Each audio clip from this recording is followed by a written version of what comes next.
Greetings, Earthlings. This is Dave, coming to you live with another episode of And Another Thing with Dave. This evening, I would like to talk about representative government. Why? Okay, so let me backpedal a little bit. I was watching The Point with Anna Kasparian, and she had Joe Rogan on, and it was fascinating. They were talking about, government and how. And Joe Rogan said some awesome things. One of the things he said was people that want to run the government are the last people that should be running the government. And I totally agree with him there. And I think that's kind of the problem we're running into with elected officials, with police, with military people. It's the wrong people signing up for the job, in all cases.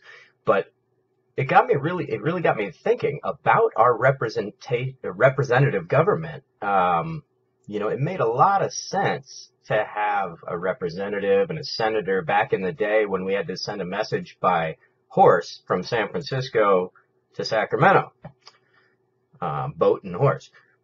Now it doesn't make so much sense. Joe Rogan was kind of saying that he thinks with the internet and there's got to be another way. Well, I think I know the way. I think I figured it out. You register everybody to vote when they're 18, tracked by their birth certificate and their driver's license. You mesh those things, and then boom, as soon as somebody's 18, they can register to vote. Every public library should be mandated to have at least 3 computers that can be used free for people to vote whenever they want. Voting wouldn't have to be done at some ridiculous time on voting day at a poll. You could do it that week or whatever, whenever, just with the click of a button. So we remove the need for a representative and a senator. So we eliminate Congress. Half of Congress are millionaires. Why do we need these people? I mean, time and time again, they're busted in incredible scandals. 90% of the time, even the best politician doesn't, do what they said they were going to do to get into office. Nancy Pelosi being the prime example. The way she got elected was by rallying for the impeachment of George Bush, George Bush Jr. And then as soon as she got elected, her first statement was, impeachment's off the table. So either she got bought, she got a death threat, or she's just one of those scumbag career politicians that will do or say anything to make that dollar. Regardless, we don't need them. With a click of a button, their job is eliminated, and there is no gray area of whether they're doing enacting the wishes of their constituents, because their constituents could vote directly with the click of a button.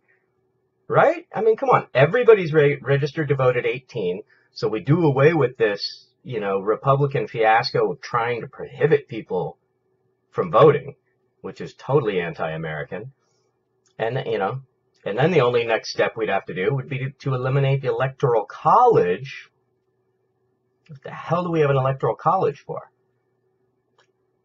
Oh, I'll tell you what we have an Electoral College for. To counter the public vote. The public can vote Bernie Sanders into office, but the Electoral College could not agree with that and elect Hillary. We don't need the Electoral College. We don't need representatives. We don't need senators. We don't need these corrupt career politicians who get universal health care, a ridiculous retirement package, a good portion of their salary for life. Universal health care, which they vote down for us every time, they get it for life, their whole family. It's ridiculous. They get compensation that doesn't exist anywhere in the real business world. So anyway, with that, I'm out. I just wanted to bring that to people's attention. There is a new way. Our system is broken, and there's no way we can fix the system while operating within the system. We need a complete paradigm shift. So I don't know how it's going to happen. Bernie Sanders and the grassroots revolution underneath him could be a wonderful thing. If that doesn't work, then I think it's going to be a very violent and very bloody revolution in the U.S., unfortunately, because the powers that be don't seem to be getting it. Anyway, this has been Dave with another episode of And Another Thing with Dave. If you're digging what I'm doing, please subscribe over here and share with your friends. Peace out, people.